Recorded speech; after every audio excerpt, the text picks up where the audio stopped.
Good evening, everyone. We'll call a meeting to order. Rebecca, would you please call the roll? Flournoy. Here. Hallie. Yes. Anderson. Gandy. Yes. Rasmussen. Yes. Thompson. Yes. Hamilton. Yes. Hey, thank you. Is there any additions to this evening's agenda before we go to our consent agenda? Now we'll move to our consent agenda. We have approval of minutes from the April 9th council meeting, approval of the April 20th payroll of $113,235.03, approval of the March finance report, approval of the library board minutes. We have a resolution of employment for Kim Nichols, a full-time position in the utilities office, and we have resolution for part-time employment in Park and Rec Department. Approval of liquor license for Bingy Mun's Caribbean Cafe and The Gardens, and also claims for approval in the amount of $1,170,779.19, of which $913,476.69 is with PKG Construction. Any questions regarding the consent agenda items? Not entertain a motion to approve. So moved. Moved by Second. Thompson, second by Rasmussen. Please call the roll. Thompson. Yes. Rasmussen. Yes. Hallie. Yes. Gandy. Yes. Flournoy. Yes. Hamilton. Yes. Okay, thank you. Next, we'll move to our public appearances, and this evening we have representatives from the Jefferson County Fair Parade. If they could come up to the podium, please. Sure. Thanks. Hi, Good my evening. name is Shelby Reck. I'm your Fair Board representative for the parade this year. Samantha wasn't able to make it this evening. We are just here to request the approval of the Fair Parade route. It'll be the last Tuesday in June, and we would also like to ask for the police department's help that day with the route and manning the parade. Do you guys have any questions for me? You've all received a copy of the route. It hasn't changed. Yes, we have received a copy, and we're Okay. happy that spring is finally starting to show Finally. that it may lead to summer, and you'll have a warm enough parade. So, council entertain a motion to approve the parade route for the Tuesday, June 26th Jefferson County Fair Parade. So moved. Moved by Gandy, second by Flournoy. In discussion, all those in favor signify by saying aye. Aye. All those opposed, the same sign. Okay, Thank you. thanks, Joe.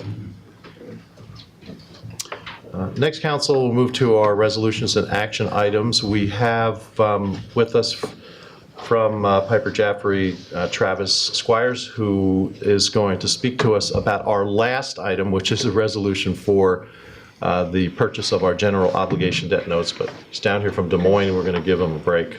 Thank you. Let's not have to very wait till the kind end of the agenda.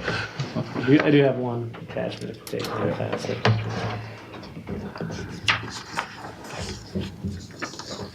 All right, well, thank you, Mayor, Council. Good to see you again. I will hopefully be brief tonight on this. It's not the normal knockdown, drag out, and pound you in the head with numbers discussion. So we can get to that if you guys are up for it. We're always up for a few Take it numbers. easy Yeah. for you a little bit tonight. So, in front of you, you just have a one-page back and forth on a potential debt service schedule. That would be for two projects that you have going on right now that are associated with economic development.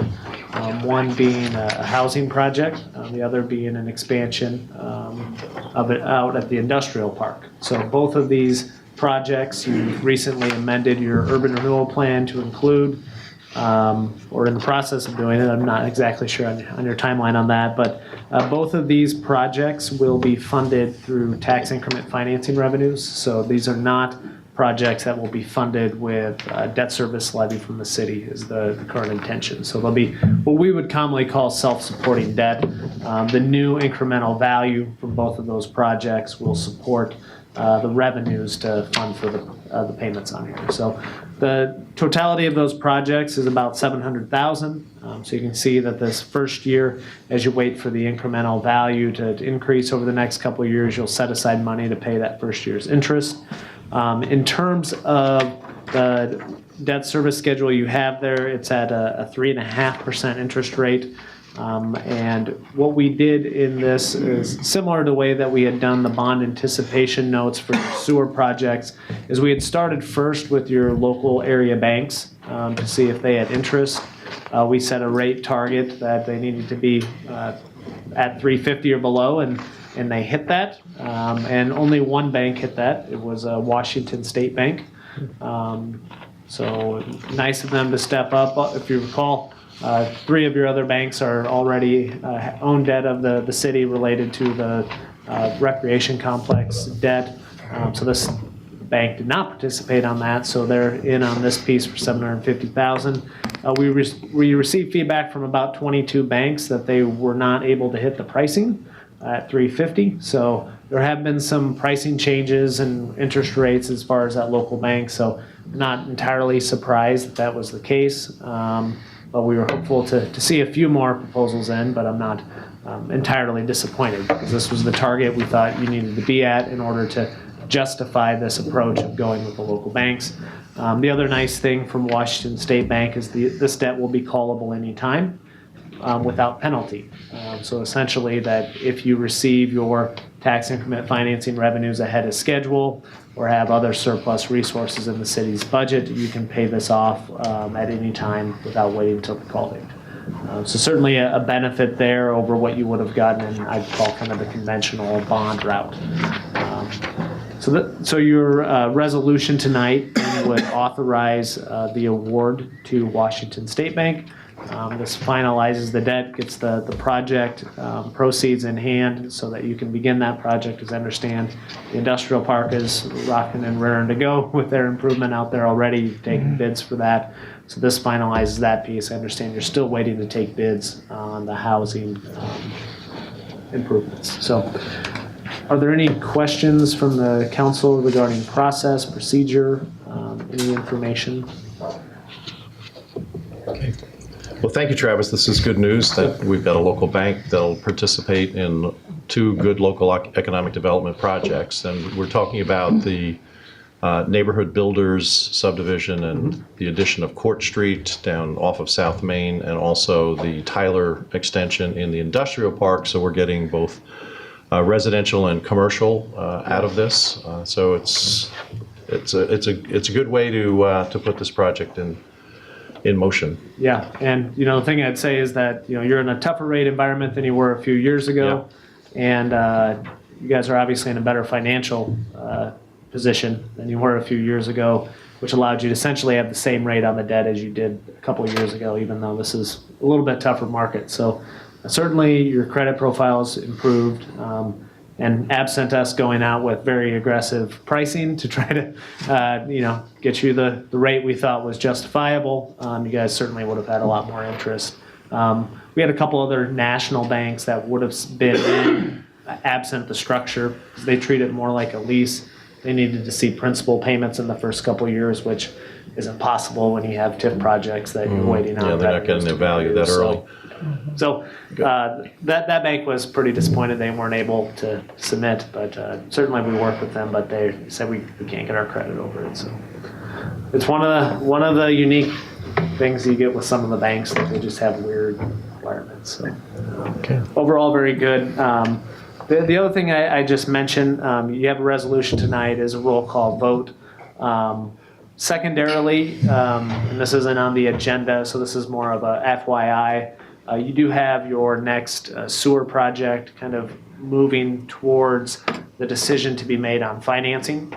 So we've began looking at some of the options that you have there. I'm not going to drill you with those tonight. I am going to leave you some information, but safe to say everything's moving forward kind of as expected. You adopted a 5-year rate ordinance that set in place rate increases that, my opinion, a very modest level, but modest is different when I go to some communities that are doubling their rates in 5 years. So your rate increases are nowhere near that. You have a couple of years where you're just trying to keep up with inflation on the backside, but a couple smaller increases, which no increase is small, but relatively speaking, for the amount of projects you've done, you've been right in line with plan and probably a little bit lower than we anticipated 5 years ago. Well, you also factor in what you're telling us about the financing environment. We have the biggest pieces behind us right now, so. Oh, yeah. If we were starting this project at this point in time, And, adding a and- lot more in rate. Yeah, and if you recall on your USDA loans, you had a 40-year note at 1.65% Correct. for 24 million of that, and then 2% for 4 million of that. Current rates that we're hearing from the USDA may be around, I mean, we don't have a package, a proposal, they can't give that yet, but they're likely estimating those to be closer to 2.7. And so looking towards this next project, call it good luck, good fortune. You guys were due some good fortune after your run.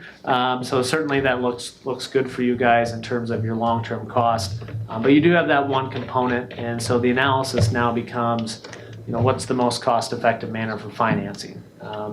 Certainly, you can look at the 40-year repayment and say, well, that gives us the lowest annual increase in payment. There also is the option of looking at the state revolving fund through the Iowa Finance Authority. Just know that that does change some of your process and procedures with environmental review, engineering. So a decision will need to be made relatively quickly on that. I'll leave you some analysis, some information. And I will say that, given the city's ability to kind of tighten the belt within the operating funds, last year in 2017, you had one of your lowest years for operating costs within the sewer fund, which allows you to likely consider the 20-year option without seeking any additional rate increases. So that obviously is a positive. I mean, we got to see how revenues play out with your increases and expenses as well, but that was an option that probably wasn't on the table a year ago, whereas it is on the table today without additional rate increases. So you may have the flexibility to choose a 20-year option, which, obviously you'd want to pay it off sooner than 40 years. We've talked about that ad nauseum. But if you just pencil it out on paper, the 40-year debt on the step 2 versus the 20-year debt on step 2 is about a $3 million difference in terms of total interest cost.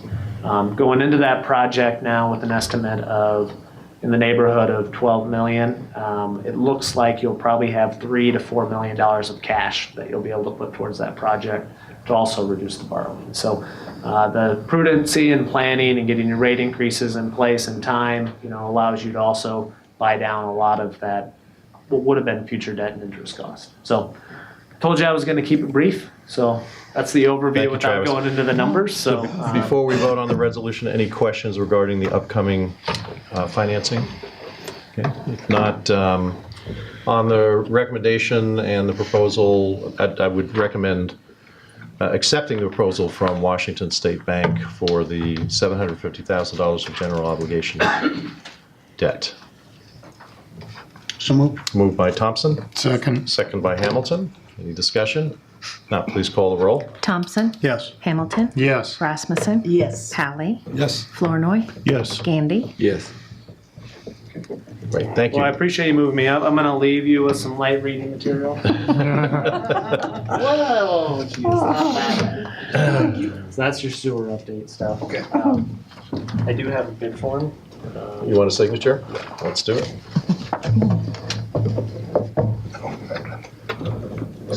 And you want one from Rebecca? Can you keep that one? Okay, thank you. Okay. Thank you.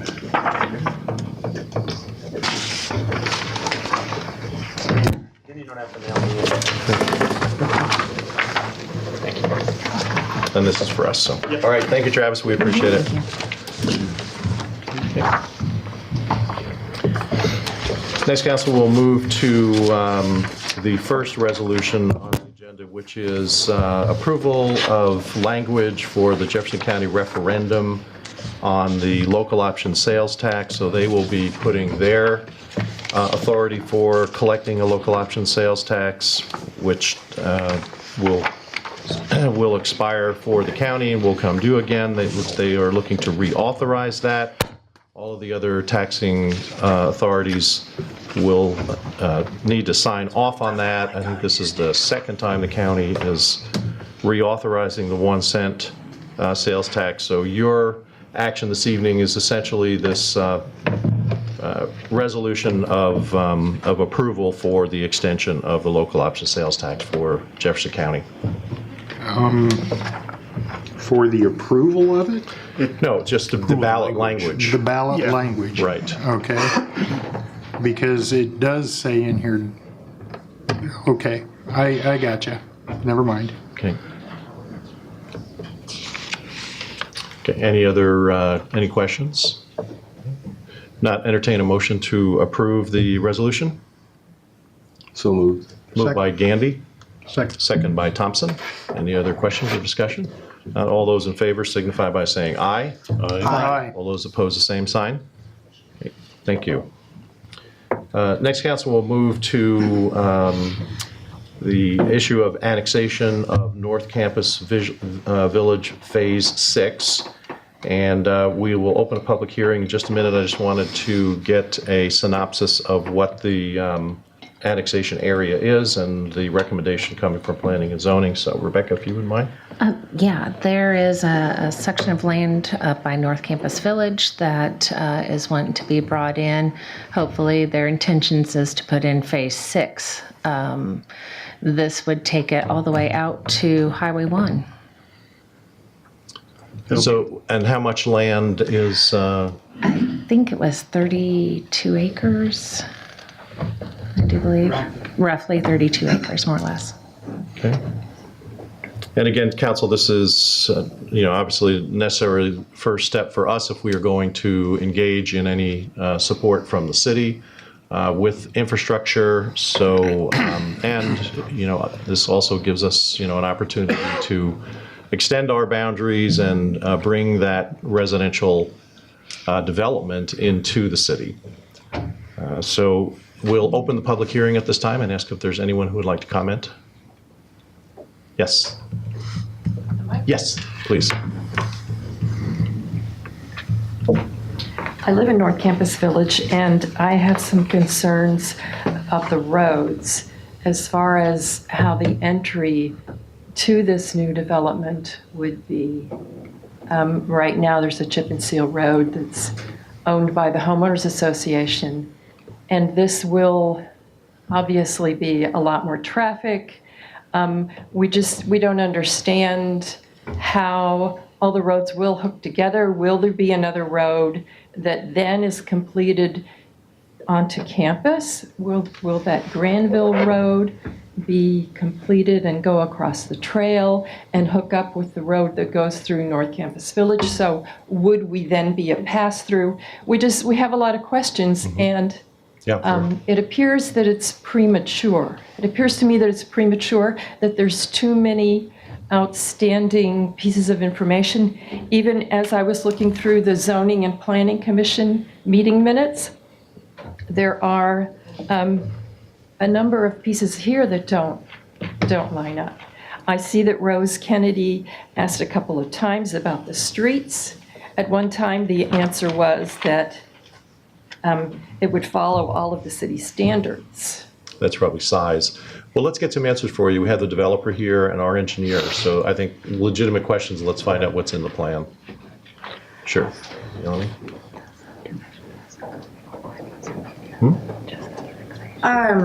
So the first thing I'll mention is that what's before the council right now is just the annexation. It's not the subdivision. We will have another subdivision process of both having the group present to planning and zoning, and then also another public hearing on the subdivision once we get farther into it. As far as specifics of the road and the material and the layout, we don't have that in front of us now because, again, we are just looking at the annexation. But I do know that the developers in the past phases have been have worked with the city very well in recommendations, whether it's increasing a right-of-way so that we can make sure we have fire protection. I know that this next request, or this next section of development will require a lift station for the sanitary sewer. And we've already talked to them about working with our sewer department to make sure we have a pump that the sewer department likes and wants to use and stuff like that. So again, we don't have the specifics on it because we're not talking about the subdivision at this time. But in the past, the group has been very good to work with the city's requests. Okay, thank you, Melanie. So that, annexation is not necessarily contingent on a plan. We can annex raw land, and I think that's the process we're in right now. But if there is someone from the development group that could speak to the plans, I think we'd like to hear them, even though there isn't anything that's necessarily approved at this time. And has not been through review. I'm curious, will it outlet to Highway 1? I could try to comment. Sure, go ahead. Thanks. And also, David, if you could introduce yourself. hi, I'm sorry. My name's David Toad. I'm Chief Administrative Officer at MUM and have been working with Martin Brett, who's been the developer probably from the very beginning, which is quite a few years ago, when it was just all raw land there. So, as Melanie said, and I really appreciate her comments, we still have to do a formal subdivision request and at that time discuss, there's some options on roads and that type of thing. So, to whatever extent we can try to answer some questions, most of the land is currently being used for university purposes. The part that's right next to Highway 1, we have now a new academic building out there, and we're exploring the realm of agriculture and offering a great program. So, but then there is part of this land that is contiguous to the development of homes that have been done up there. And so there's a small area, maybe 10 to 14 acres worth of the whole parcel that could potentially be developed. And someone mentioned Granville. That's a street that goes through campus. And if you extended that in a straight line going north, it could theoretically connect to this new portion of the development. And so there's pros and cons of that. The new homes going in might be able to have a simpler, easier access to facilities on campus that they want to go to. On the other hand, there's a development that we've already done further to the south that road, it already goes through in a sense, but it would increase the traffic. So, all those issues, have to be considered. And I don't want to say right now, well, we're definitely going to do this or that, because we want to get everyone's opinions. We want everyone to be happy, and yet we want the development, to happen, because there's more people, just like people who have moved into homes, there's more people that would like to move into homes. So, we really have to consider everyone's, issues here. Your point about the highway, we had thought about, especially for the construction phase, when heavier trucks might be coming through, we could talk about the idea of maybe putting a gravel road that would come from our new university building off of Highway 1 that would allow traffic to quickly get up there and not cause any problems through the current residential area. Whether or not that would make sense as a permanent road, then a finished road when it's all said and done to access Highway 1, again, that's an issue we really haven't thought And about I know much. DOT has to there's, sign off on that. There's all kinds of issues around that. Right. And I think the goal, certainly one goal would be to make improvements in the area where the current homeowners are. If we can improve the quality of the road that they're currently using, that makes a nicer area for them. And, the idea if there's a little bit more traffic coming in from B Street, we certainly want to take all that into consideration. So I'm sorry, I'm not really giving. No, that's fine. We don't have, an It's engineered completely plan already to understandable, and- present this evening. As you said, it's mostly let's annex the land. That gives us kind of the stepping point to then go to these further discussions. Right. And I appreciate Melanie's point that in the past, certainly I think the developer has really shown his willingness to really look at what's best for everyone, and I know that's going to be the policy that will continue. Okay, thank you. So essentially, there'll be a subdivision process that'll go through planning and zoning, where there will be public input about what the actual plan is, and that would be the next step to learn about that and also comment on that, and then that would then come back to the council as well. So there would be 2 others. Yes.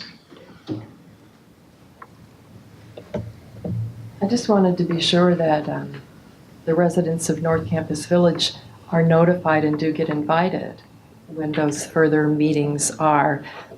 There's, a lot of maybe talk about communicating, but actually there isn't a lot of communicating going on. And there's a lot of, what do we call them now? Alternate facts that are being thrown around. And it's very concerning to get different pieces of information from different people and have them not line up.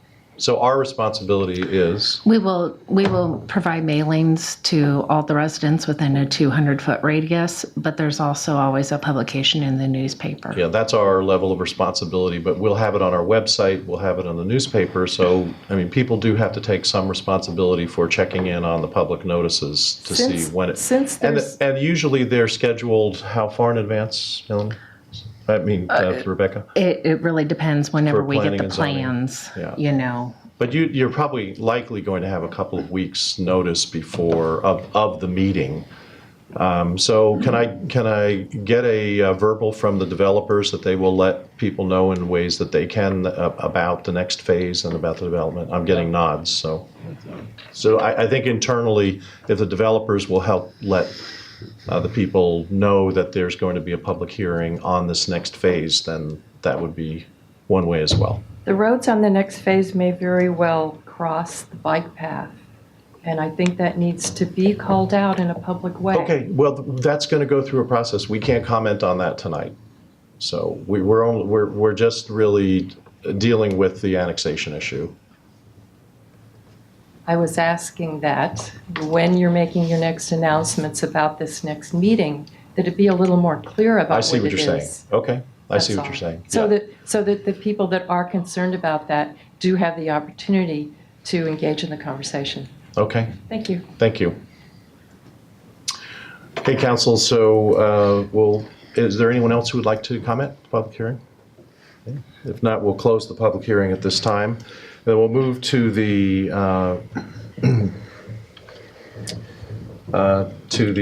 resolution to consider the annexation of North Campus Village, the approximately 32 acres for the next phase of development. So moved. Moved by Gandy, Second. second by Rasmussen. Any other discussion? Not, please call the roll. Gandy, Yes. Rasmussen. Yes. Hallie, Yes. Flournoy, Yes. Hamilton. Yes. Thompson. Yes. Okay, thank you. Next, council will move to the public hearing on Lakeside Partners subdivision request. This is something that also has come to you from planning and zoning, and it's a redividing of lots that exist at the current time. I'll ask if there's any, we'll open the public hearing on this and ask if there's any public comment. Okay, seeing none, we'll close the public hearing. And if we could get a description of the subdivision. Melanie, if you would mind? All right, this subdivision request is for a replat of 3 lots, lots 2, 3, and 4 off of my memory. They're taking the 3 lots and replatting them into 5 lots. And I believe that in the minutes that are attached to your council packets, the reasoning for it is that there are still several larger lots in the subdivision that are for sale, and that the small lots may be able to provide an additional market within that area. There were representatives from the Homeowners Association out there at the P&Z meeting, and at the meeting they spoke in favor of this subdivision request. Are any of these lots smaller than the lots that exist out there now? Yes. Okay. Yes, but they are As an not average, smaller than city code. Okay. I'm trying to. Do you know the sizes of the lots? I believe they range.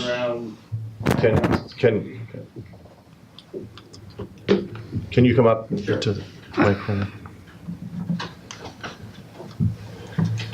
What the thinking was, Ed, if you identify yourself. I'm sorry, Ed Harvey.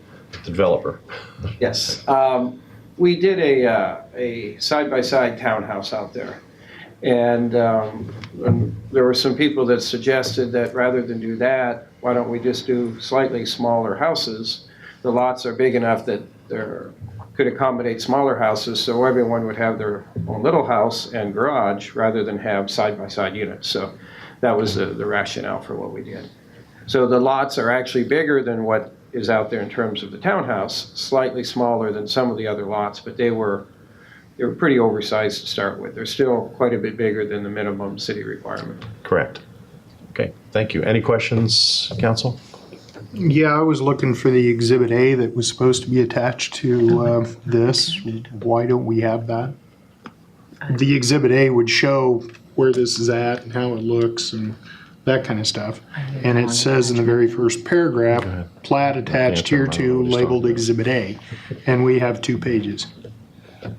I must have made the wrong attachment then. Okay.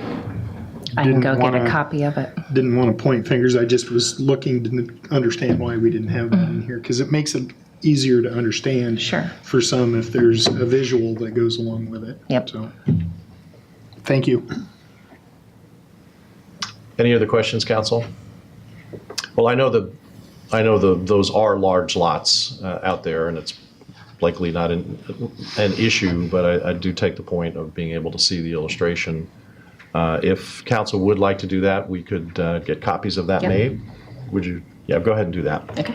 So we'll postpone the action on this until we review those, and we'll come back for that vote. Okay, thank you. Okay, and then we'll move on, council, then to our resolution considering no parking signage on the south side of West Polk, public safety. This was one of the many items discussed at the last week's Public Safety and Transportation Committee meeting. It's an effort to ease the traffic flow in the Pence Elementary School area during drop-off and pickup. There's a limited number of things that the city can do to ease the traffic flow, but this is definitely one of them. Essentially, reducing a bottleneck at the intersection of 6th Street and Polk Avenue. So we've already made it no parking on the north side of Polk Avenue between 6th and 5th. This would add no parking on the south side from 6th to the first driveway. So it's not a large area, but it's important to ease the access for the buses, especially who are turning onto Polk Avenue. So this came as a recommendation from both our street superintendent, Darrell Bisgard, and our city engineer, Melanie Carlson, and was supported by the committee and both chiefs, Chief Thomas and Chief Vaughn. So I'll make a motion to approve this. Thank you. Moved by Hallie to approve no parking signage on the south side of West Polk Avenue. Second. Second by Flournoy. Discussion? Not all those in favor signify by saying aye. Aye. All those opposed, the same sign. Okay, thank you.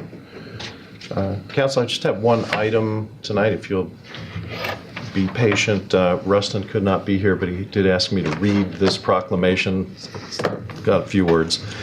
Anyway, National Tourism Week, and this is going to be tied to an event here in Fairfield. May 6th through 12th is Travel and Tourism Week in Fairfield, and the Convention Visitors Bureau is planning a Be a Visitor in Your Own Backyard at the Masden Barns, and that will be during that week. So the proclamation is, whereas travel has a positive effect on Fairfield, Iowa, and the nation's economy and prosperity and image abroad, it also impacts business productivity and to individual travelers' well-being. And whereas travel to and within the United States provides significant economic benefits for the nation, generating more than $2.4 trillion in economic output in 2017.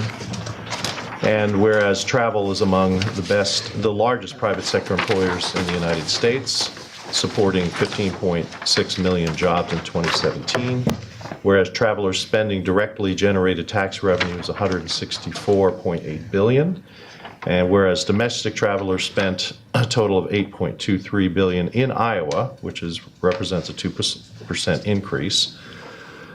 Tourism is a $40.45 million industry in Fairfield and Jefferson County, Iowa, employing nearly 400 people with a payroll of more than $6.35 million and ranks in state tax and local tax receipts totaling $2.84 million, ranking Jefferson County 27th in tourism expenditures, but 39th in population. Whereas travel is a pillar of economic growth, creating jobs at a faster rate than other sectors, and whereas welcoming visitors from near and far has always been and always will be the enduring ethos of the travel industry and Fairfield, Iowa, where we like to say, tune into our vibe. Now, therefore, I, Edward Malloy, Mayor of City of Fairfield, Iowa, do proclaim May 6 through 12 as Tourism and Travel Week in Fairfield, Iowa, and urge the citizens of our great city to join me in this special observance with appropriate events and commemorations.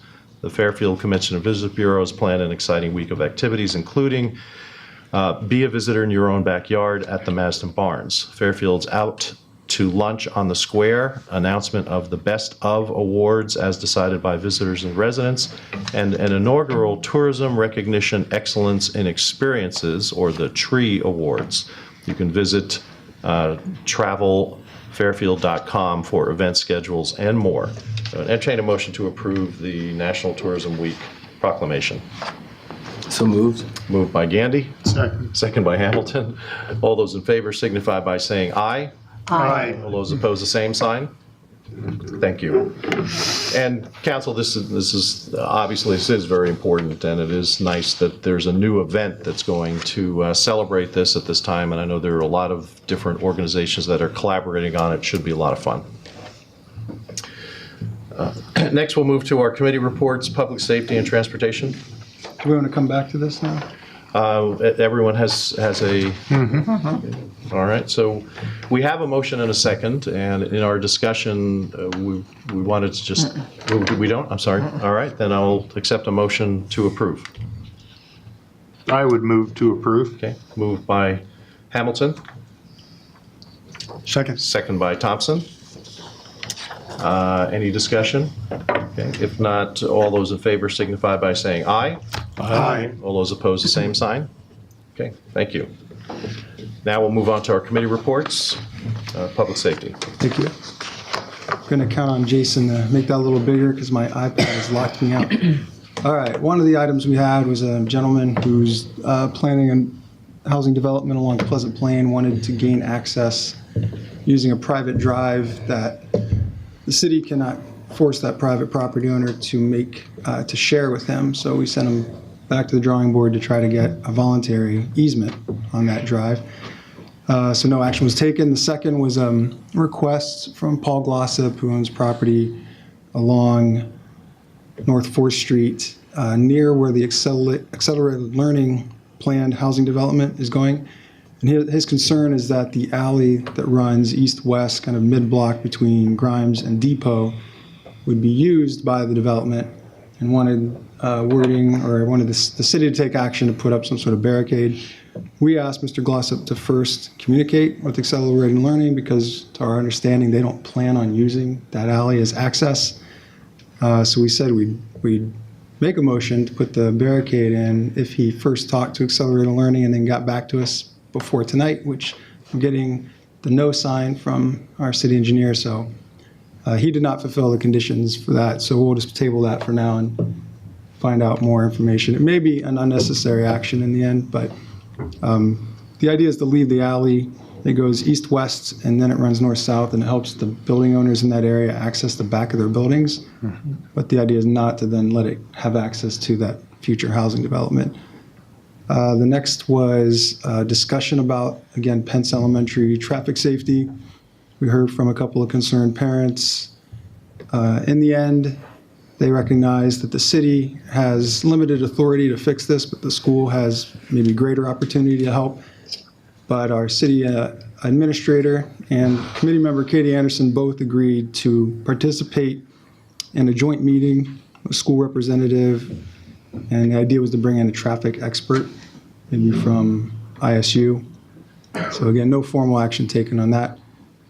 The parking at D Street in Burlington, so we had a citizen who was concerned, had seen, again, traffic flow issues at the intersection of Burlington and South D Street, so especially the traffic trying to travel south on D Street, coming off Burlington, getting backed up, because currently there are, cars are allowed to park on the street on the south side. And there's a no parking here to corner, but as soon as the parking is allowed, they create bottlenecks for traffic.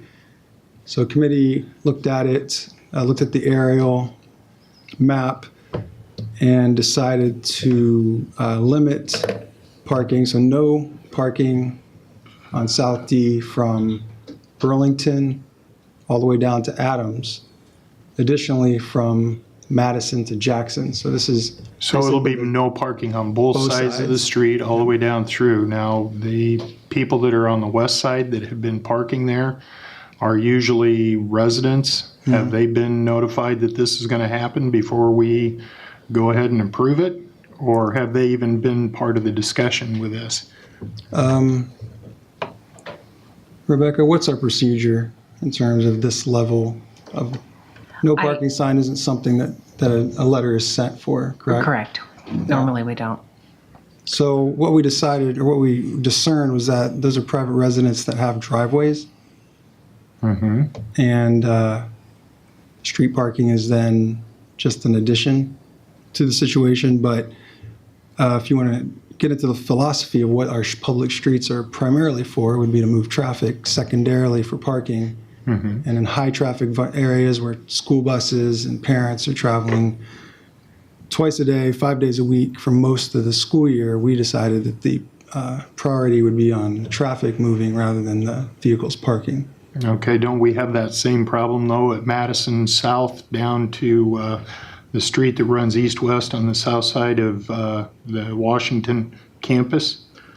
That was There's also parking. addressed. Yeah, Madison That to was also Jackson. addressed on D Street, which is the, So there's no parking there any longer? well, that's the That's the recommendation motion. from the council, or from the committee. Well, I thought that was only from Burlington on D Street down to Adams. That was part of it, but then also from Madison down to Jackson. Jackson. Okay. Yeah, so the discussion led to a larger So discussion of the whole is that street. is that in this motion as well then? Yes. Yeah, this is the recommendation. The motion was made internally by the committee. Now we're recommending it to the council.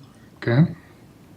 But yeah, the recommendation is no parking on the west side of South D Street from Burlington to Adams, additionally from Madison to Jackson. Okay. Yeah, exactly. Right. So this is the unofficial recommendation to decide if this is something we're going to do.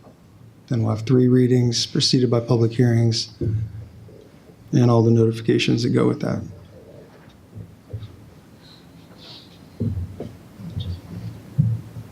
Resolution. So I will make a motion. Ordinance is 3. Now, this is just a motion that this is the action we'll take, then we'll bring this back to the committee or back to council, obviously, as the ordinance change. But before we do that, I just want to make the motion that we will. All right, motion to support the recommendation by the Public Safety Committee to make those no parking traffic adjustment changes. Is there a second? Yeah, I'll second. Second by Thompson. Discussion. Please call the roll. Hallie, Yes. Thompson. Yes. Gandy, Yes. Hamilton, Yes. Rasmussen. Yes. Florey. Yes. Okay, motion passes. All right, next item we already voted on. That was the no parking here to corner on Polk. Fireworks ordinance. So the committee charged me with having a discussion about whether or not it was possible to set dates each year the way the council does for trick or treat. Our city attorney, John Morrissey, strongly recommended we do not do that. It could be very difficult to enforce, and citizens could just say, I don't know what the dates are, because they're changing all the time. So Councilmember Flournoy and myself both voted to then bring the amendment that had gotten through its second reading back to council for its third reading. Councilmember Anderson voted no. She likes the larger window that's currently on the code. So again, this isn't the actual vote. It needs to come back. So this is just a recommendation to bring the amendment that we had passed through its two readings back for a third reading. And I'll make that motion. Second. A motion by Hallie, second by Flournoy. Discussion. I have a question. I know the last time it was brought up, there was a thought to just increase it by 1 day. Was that discussed? Because Councilman Anderson was in favor of something longer, but was the 1 day discussed? No, that was not discussed. But it could be. Anything could be. We just want to bring the The amendment recommendation back. was to bring it back unchanged. Yeah, so it can be discussed at that point. That would be my preference. Amend the amendment. So it's being left at just 1 day then? Well, You're recommending? that I would amendment will just come say, back. I would just say bring the ordinance back, rather than vote to bring the ordinance back, just bring it back. Yeah, Yeah, just bring it back. all right, good. We don't Makes it need easy. to vote on that. All right, no action. Highway 1 speed limit, anyone who's been on the council? Just they come back for the third reading at that point. Sure. Yeah. So it'll come back for a public hearing and a discussion of the council. Yeah. And it could be amended again. So Highway 1 speed limit, this has been something that's been a kind of an ongoing saga with the DOT. We couldn't quite get an agreement on the entirety of Highway 1 in town. So the new DOT representative decided to split it from just South Main portion, and let's look at that. And so we, the city, put together an ordinance that lowers some of the speed limits along between Fillmore and the bypass, and lowers these different sections 5 miles per hour each. So it's not a major change, but that is the recommendation that the DOT had made. The DOT wanted some time to review the ordinance because it also involved cleaning up some language on the other portions of Highway 1 that would remain unchanged, but we just internally wanted to clean up our language. So that's not ready to be voted on. It's good progress, though. Yeah. to make. All right, deer depredation hunt. The DNR depredation biologist Greg Harris recommended, instead of doing the special hunting season every year on public property, he said that many cities have successfully used private property deer hunts. So it's a relatively easy change to the ordinance that just says that during the state DNR mandated or maintained deer hunt, that people on private property, their own private property, may bow hunt deer. So some cities add extra regulations, but Mr. Harris said, if you leave it that you just defer to the state, then they have to follow all those state laws in terms of setbacks and such. Distance from occupied buildings. Yes, that's right, all the setbacks from public buildings or trails or roads or whatnot. So obviously that does limit the number of properties that would be possible on, but he said this is more successful if your goal is to essentially scare the deer out of town.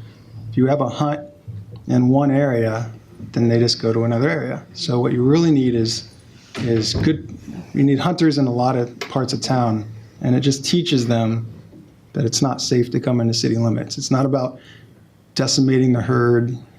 It's a scare tactic that seems to be very effective. So we'll come back again with something in the future. Committee's going to discuss a little further and fine tune that.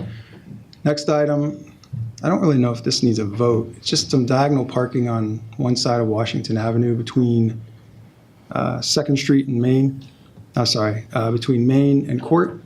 So we had this walking audit, and the recommendation was to turn the parallel parking on the south side of Washington between Main and Court into parallel parking. You'd fit more cars in, and also the road's rather wide roads. encourage speeding. It's kind of just the way the brain works. So when you narrow the road space a little bit, you can tame traffic, add parking spaces. And does this need a vote? I mean, this is like an internal thing, really, that, so does the council vote on stuff like which direction? Parking is already allowed on that south side where there's actually parallel parking along the curb. So instead of just doing parallel parking, we're gonna move it to 45-degree angle parking. Daryl's in the process of taking off the painting signs, or the paint. It worked okay on the concrete curbing, but he has to go get that other paint removal machine to take the other lines off at this point, so. Yeah, so. I think people will appreciate that there's more parking. I don't know that. I don't know if we need action, Yeah. but it kind of rolls into the last item, which is the two-way restoration of downtown traffic. The current budget is large, and it says that you really need to overlay the top 2 inches of the lanes, that you would change the traffic direction back to two-way, which is hundreds of thousands of dollars. Thought is, does it really cost that much, or can you just remove the paint and repaint lines? So this diagonal parking is a perfect opportunity because there's some parts that are concrete, most of it's asphalt, the downtown streets are asphalt. So what we're finding already is that the method to remove paint from concrete doesn't necessarily work on asphalt. Asphalt's softer, and it can be it's porous as well. So Daryl Bisgard had talked to a company, was it in Des Moines, Melanie? Yes. Yep. Specializes in high pressure paint remover, and he's going to try that because they said they've done it on airports and doesn't leave. What you don't want is you take the paint off, but you've left a mark, and then when you repaint your lines, you just get this kind of funky look. We're trying to avoid that, especially for downtown. So this is like a testing zone. So timeline, though, this isn't something that you're going to do this year. The diagonal? Right? No, not the diagonal, but the change for two-way traffic. No. Because we're about to paint lines, so.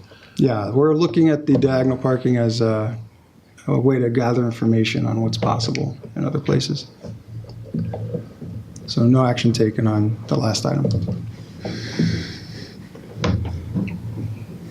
Okay, that complete it, Michael? That's it. Okay, thank you for your report. Need a drink? Next, we'll move to our administrative reports, and we had a couple of city employees attend the employment conference. Words on that. Rebecca and I and Denise all went to the employee conference in Des Moines 2 weeks ago.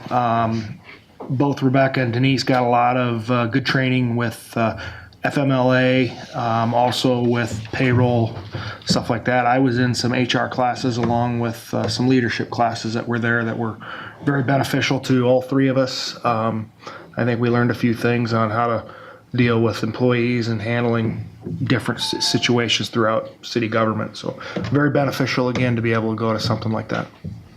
Thank you. Rebecca, any comments? No, there's quite a few things that I hadn't realized we need to be doing, so we're doing them now. Okay. Yeah, we're good. One other thing I is, mean, our audit comments section will be No. shorter next year. No. I'm working on those too. I did. We're always working on those. We're trying. I did have a meeting with neighborhood builders and the extension of Court Street North. We have a verbal agreement on the development agreement at this point. Jason Comiskey from Allers is going to finalize the written document so that then they can, neighborhood builders can finalize that, and then we can approve it from there. Okay, thank you. Next, we have a project update from our city engineer, Melanie. Unless there's any questions, there are only 2 projects I want to point out tonight. The last council meeting, we awarded the Burlington Avenue water main replacement job project to Drish Construction. We have a pre-construction meeting scheduled this week, so they will be starting possibly the end of this week, but definitely by next week on that project. And again, likely one lane of Burlington will be closed during this time, and it'll be very visible to the public on that. And the residents that are affected with the project have been notified. And particularly in this area, if any of the properties have lead service lines, because it is an older section of town, that was also relayed to the property owners, that we'll let you know if you have a lead service line and give them the opportunity to replace it. Then the other project to point out is the 227th Street paving and Highway 1 turn lane. Again, the county is the contracting authority for this, but there is a public hearing going to be held on the project during the Board of Supervisors meeting on May 7th at 9:30 a.m. Aaron and I will be there.